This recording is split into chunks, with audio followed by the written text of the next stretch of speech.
Hello everyone, welcome to my channel study की 98। आज के इस क्लास में हम लोग देखेंगे बिहार फायरमैन प्रैक्टिस सेट 44 का। अगर आपने पिछली वीडियो को नहीं देखा तो प्ले लिस्ट में जाकर के देख सकते हैं और साथ में चैनल पर आ रहे हैं तो चैनल को सब्सक्राइब करके बेल आइकन को प्रेस कर लेना, क्योंकि आपको इससे जुड़े नोटिफिकेशन जाएगा तो आप आसानी डेली प्रैक्टिस सेट को देख पाएंगे। तो चलिए शुरू करते हैं।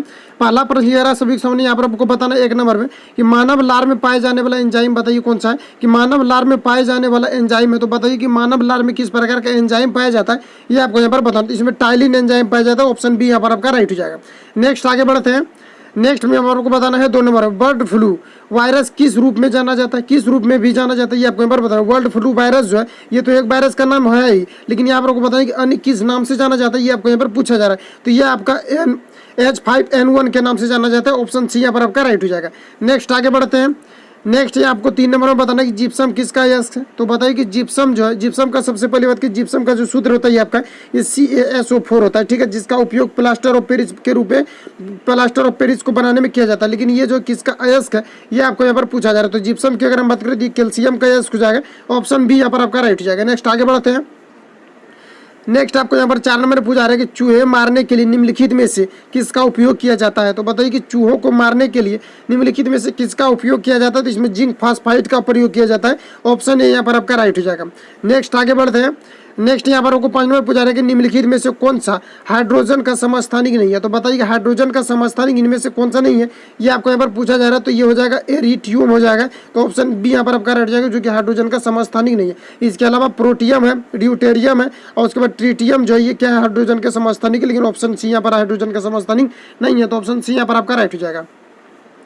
नेक्स्ट यहाँ पर 6 नंबर में बताना आपको निम्नलिखित में से कौन सा आगत साधन नहीं है। तो आगत करने का मतलब है कि इनपुट, ठीक है, और इनपुट करने का मतलब है आगत, और निर्गत जिसको बोलते हैं उसको हम लोग आउटपुट के नाम से जानते हैं। तो यहाँ पर आपको बताना है कि आगत कौन सा इसमें से साधन नहीं है। तो आगत नहीं है, इसका मतलब है कि आगत नहीं है। तो आगत कब, देखिए ये जो है कीबोर्ड जो यहाँ पर लिखा हुआ कीबोर्ड क्या है, ये निर्गत है, सॉरी यहाँ पर देखिए आगत नहीं है, ठीक है। तो ये क्या आपका कीबोर्ड जो ये क्या है, तो ये क्या है, कीबोर्ड है, क्या है, इनपुट है। और यहाँ पर आपको पूछा रहा है कि आगत यानी कि क्या है, आउटपुट नहीं होना चाहिए। तो यहाँ पर आगत नहीं है, तो प्रिंटर क्या है, ये आगत नहीं है। प्रिंटर क्या है, तो ये जो है निर्गत है, क्योंकि ये आगत नहीं। आगत मतलब होता है कि उसमें जिसको इनपुट के रूप में जिसको हम जानते हैं तो उसको हम आगत कहते हैं, और निर्गत वाला को आउटपुट कहते हैं। यहाँ पर आगत के बारे में बोल रहे तो प्रिंटर हो जाएगा करेक्ट आंसर, जो प्रिंटर क्या है, ये आउटपुट के रूप में कार्य करता है। तो ऑप्शन डी यहाँ पर आपका राइट हो जाएगा। नेक्स्ट आगे बढ़ते हैं। 7 नंबर यहाँ पर आपको पूछा रहा है कि HTT और www.discovery.com किसका उदाहरण है। तो discovery.com जिसको आप सर्च करते हैं, जिसको आपको खोजना रहता है उसको आप सर्च करते हैं। तो ये जो discovery.com www. जो यहाँ ये वाला पूरा जो सर्च करते हैं ये किसका उदाहरण है, तो ये जो वेबसाइट का उदाहरण है। तो ऑप्शन बी यहाँ पर आपका राइट हो जाएगा। नेक्स्ट आगे बढ़ते हैं। नेक्स्ट यहाँ पर 8 नंबर पूछा रहा है कि गणितीय संख्याओं को हल करने के लिए अच्छी तरह से परिभाषित निर्देशकों की निर्धारण सेट को क्या कहते हैं। तो गणितीय संख्याओं को हल करने के लिए अच्छी तरह से परिभाषित निर्देशों की निर्धारित सेट को क्या कहा जाता है, ये आपको यहाँ पर बताना है। तो ये इसको एल्गोरिथम के नाम से जानते हैं, ऑप्शन डी यहाँ पर आपका राइट हो जाएगा। नेक्स्ट आगे बढ़ते हैं। नेक्स्ट यहाँ पर 9 नंबर में पूछा रहा है कि भारतीय संविधान का कौन सा भाग राज्य के नीति निर्देशक सिद्धांतों से समृद्ध है। तो बताइए कि संविधान का कौन सा भाग नीति निर्देशक के सिद्धांतों से समृद्ध है, ये आपको यहाँ पर बताना है। तो ऑप्शन सी यहाँ भाग 4 जो है ये नीति निर्देशक सिद्धांतों से समृद्ध है, तो ऑप्शन सी यहाँ पर राइट हो जाएगा। ये अगर हम बात करें कि ये कहाँ से लिया गया है, नीति निर्देशों के सिद्धांतों से समृद्ध है, भाग 4 कहाँ से लिया गया है, तो ये आयरलैंड के संविधान से लिया गया है, तो ऑप्शन सी यहाँ पर आपका राइट हो जाएगा। नेक्स्ट आगे बढ़ते हैं। नेक्स्ट यहाँ पर 10 नंबर में पूछा रहा है कि भारत के संविधान का 44वां संविधान संशोधन, 44वां जो संशोधन हुआ था मौलिक अधिकारों की श्रेणी में से निम्नलिखित में से किसे हटाता है। तो बताइए कि 44वां जो संविधान संशोधन हुआ था ये कब हुआ था। तो ये 1779 में 44वां संविधान संशोधन हुआ था। इसमें से आपको यहाँ पर बताना है कि मौलिक अधिकारों की श्रेणी में से निम्नलिखित किस प्रकार को हटाता है, ये आपको यहाँ पर बताना है। तो ये बताइए किस प्रकार के जो अधिकार को हटाता है, ये आपको यहाँ पर पूछा था। ये संपत्ति के अधिकार को हटाता है, तो ऑप्शन सी यहाँ पर आपका राइट हो जाएगा। नेक्स्ट आगे बढ़ते हैं। नेक्स्ट यहाँ पर 11 नंबर में बताना कि बिहार के प्रथम मुख्यमंत्री कौन थे। तो बताइए कि बिहार के प्रथम मुख्यमंत्री की अगर हम बात करें तो कृष्ण सिंह हो जाएंगे, ऑप्शन है यहाँ पर आपका राइट हो जाएगा। वही अगर हम बात करें कि इसका जो कार्यकाल जो है ये प्रधान मुख्यमंत्री के पद पर जो है ये कब तक रहे थे, ये 2 जनवरी 1946 से लेकर के 2 जनवरी 1946 से लेकर के ये 31 जनवरी कब तक, तो ये 31 जनवरी 1961 तक जो है ये CM के पद पर रहे थे। कौन, तो कृष्ण सिंह रहे थे, तो ऑप्शन है यहाँ पर आपका राइट हो जाएगा। नेक्स्ट आगे बढ़ते हैं। नेक्स्ट यहाँ पर 12 नंबर में बताना कि श्री नरेंद्र मोदी से ठीक पहले भारत के प्रधानमंत्री कौन थे, ये आपको यहाँ पर पूछा है। तो बताइए कि श्री नरेंद्र मोदी से ठीक पहले भारत के प्रधानमंत्री कौन थे, ये आपको यहाँ पर बताना होता है। ये मनमोहन सिंह थे। इसके अगर पीछे की बात करें तो ये अटल बिहारी वाजपेयी थी, उसके बाद मनमोहन सिंह आए, उसके बाद अभी प्रधानमंत्री नरेंद्र मोदी आए। तो ऑप्शन सी यहाँ पर आपका राइट हो जाएगा। नेक्स्ट आगे बढ़ते हैं। 13 नंबर में यहाँ पर आपको बताना है कि जापान की संसद को किस नाम से जाना जाता है। तो बताइए कि जापान की जो संसद होते हैं इसको किस नाम से जाना जाता है। तो इसको डाइट के नाम से जाना जाता है। ऑप्शन ए यहाँ पर आपका राइट हो जाएगा। नेक्स्ट आगे बढ़ते हैं। नेक्स्ट यहाँ पर आपको बताना है 14 नंबर में जेमिनी राय किसके रूप में प्रसिद्ध थे। तो बताइए कि जेमिनी राय जो थे ये किसके रूप में प्रसिद्ध थे, ये आपको यहाँ पर पूछा जा रहा है। तो ये जो पेंटर के रूप में प्रसिद्ध थे। ऑप्शन सी यहाँ पर आपका राइट हो जाएगा। नेक्स्ट आगे बढ़ते हैं। नेक्स्ट यहाँ पर 15 नंबर में पूछा जा रहा है 15 नंबर में आपको एनसीईआरटी का फुल फॉर्म क्या है, एनसीईआरटी का क्या अर्थ है, ये आपको यहाँ पर बताना। तो ऑप्शन ए में दिया हुआ national committee of education research and training, next में दिया हुआ national council of educational research and training, next में फिर दिया हुआ ऑप्शन सी में national council for educational research and teaching, और नेक्स्ट में दिया हुआ national council of implement research and training यहाँ पर दिया हुआ। लेकिन इसके लिए करेक्ट आंसर की अगर हम बात करें एनसीईआरटी की फुल फॉर्म क्या हो जाएगा, तो इसके लिए ऑप्शन बी राइट हो जाएगा, national council of educational research and training हो जाएगा। तो ऑप्शन बी यहाँ पर आपका राइट हो जाएगा। नेक्स्ट आगे बढ़ते हैं।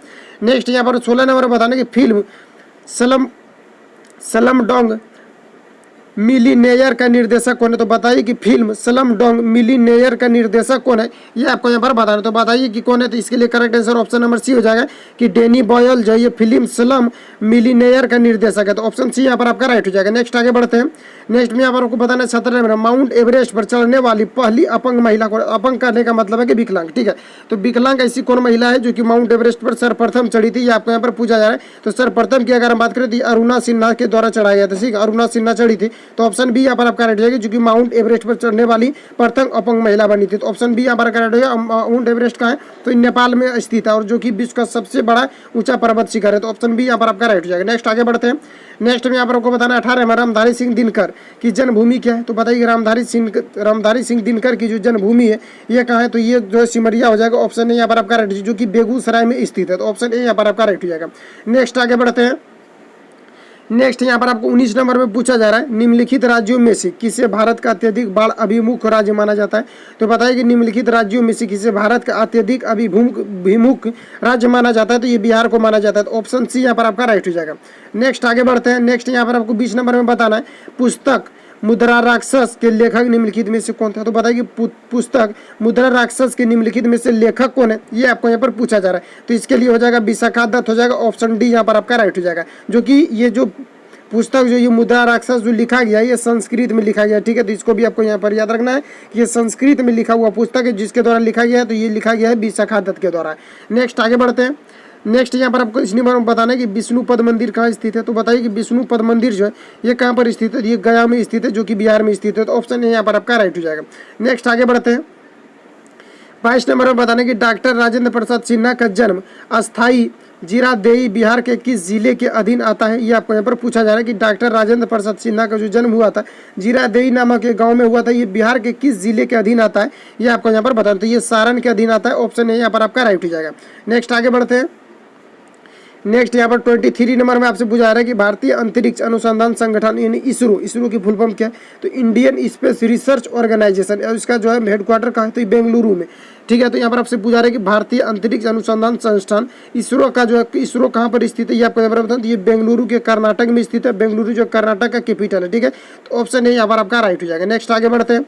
नेक्स्ट यहाँ पर आपको बताना है 24 नंबर में अकबर के शासनकाल के दौरान मुगल सम्राट का वित्त मंत्री कौन था। तो बताइए कि अकबर के शासनकाल के दौरान मुगल सम्राट का वित्त मंत्री कौन था, ये आपको यहाँ पर पूछा। तो टाटा ये जो राजा टोडरमल थे। तो ऑप्शन ए यहाँ पर आपका राइट हो जाएगा। नेक्स्ट आगे बढ़ते हैं। नेक्स्ट यहाँ पर आपको 25 नंबर पूछा रहा है देश प्रारंभिक 8वीं सदी के दौरान भारत की एक दार्शनिक और धर्मशास्त्री थे जिन्होंने अद्वैत वेदांत के सिद्धांत को समेकित किया था। तो बताइए कि ये किसके द्वारा किया गया था। तो ये किया गया था आदि शंकराचार्य के द्वारा किया गया था। आदि शंकराचार्य प्रारंभिक 8वीं सदी के दौरान भारत के एक दार्शनिक और धर्मशास्त्री थे जिनके द्वारा अद्वैत वेदांत सिद्धांतों का समेकित किया गया था। तो ऑप्शन है यहाँ पर आपका राइट हो जाएगा। नेक्स्ट आगे बढ़ते हैं। नेक्स्ट यहाँ पर आपको 26 नंबर में पूछा रहा है कि बीबी का मकबरा देश में स्थित एक कब्र है। इसका निर्माण औरंगजेब के बेटे आजम शाह ने वर्ष 1678 में करवाया था। तो बताइए कि बीबी का मकबरा ये कहाँ पर स्थित है? तो ये औरंगाबाद में स्थित है। औरंगाबाद कहाँ? तो ये महाराष्ट्र में स्थित है। और इसका जो निर्माण करवाया था औरंगजेब के बेटे आजम शाह के द्वारा 1678 ईस्वी में करवाया गया था। तो ऑप्शन बी यहाँ पर आपका राइट हो जाएगा। नेक्स्ट आगे बढ़ते हैं। नेक्स्ट यहाँ पर 27 नंबर पूछा रहा है कि सन 1556 में अकबर और पानीपत के बीच अकबर ने पानीपत की दूसरी लड़ाई में किसे पराजित किया था? तो बताइए 1556 में जो अकबर ने पानीपत की दूसरी लड़ाई में जिसको पराजित किया था उनका नाम क्या था? सर्वप्रथम आपको यहाँ पर याद रखना है कि 1556 में जो पानीपत का लड़ाई जो हुआ था ये किसके बीच हुआ था? तो ये अकबर और हेमू के बीच हुआ था, जिसमें कि हेमू को पराजित किया गया था। तो हेमू किस ऑप्शन में है? तो ऑप्शन सी में है। Correct answer option number C हो जाएगा। नेक्स्ट आगे बढ़ते हैं। नेक्स्ट में यहाँ पर पूछा जा रहा है 28 नंबर, पुणे कभी डैश की राजधानी के रूप में जाना जाता था। तो बताइए कि पुणे डैश की राजधानी के रूप में कभी जाना जाता, बताइए कि पुणे किसकी राजधानी के रूप में जाना जाता था? तो ये पेशवा के राजधानी के रूप में जाना जाता था। तो ऑप्शन डी यहाँ पर आपका राइट हो जाएगा। नेक्स्ट आगे बढ़ते हैं। नेक्स्ट में यहाँ पर आपको बताना है 29 नंबर में जहांगीर का जन्म वर्ष में हुआ था। तो बताइए कि जहांगीर का जन्म जो ये किस वर्ष में हुआ था? ये आपको यहाँ पर पूछा जाता है। जहांगीर का जन्म जो है डैश वर्ष में हुआ था, किस वर्ष में हुआ था? तो ये हुआ था 1569 में। तो ऑप्शन ए यहाँ पर आपका राइट हो जाएगा। नेक्स्ट आगे बढ़ते हैं। नेक्स्ट में यहाँ पर आपको बताना है 30 नंबर में महाराजा रंजीत सिंह के राज्य की राजधानी क्या थी? तो बताइए कि महाराजा रंजीत सिंह के राज्य की राजधानी क्या थी? ये आपको यहाँ पर बताना है। तो इसके लिए correct answer option number D हो जाएगा, जो कि लाहौर में हुआ था। ठीक है, तो ऑप्शन डी सॉरी यहाँ पर हो जाएगा महाराजा रंजीत सिंह के राज्य की जो राजधानी थी ये क्या थी? तो ये लाहौर थी। ऑप्शन डी यहाँ पर आपका राइट हो जाएगा। बस इतने ही प्रश्न लेकर गए थे। मिलेंगे नेक्स्ट वीडियो में, तब तक के लिए धन्यवाद। मिलेंगे नेक्स्ट वीडियो में। Thank you for watching.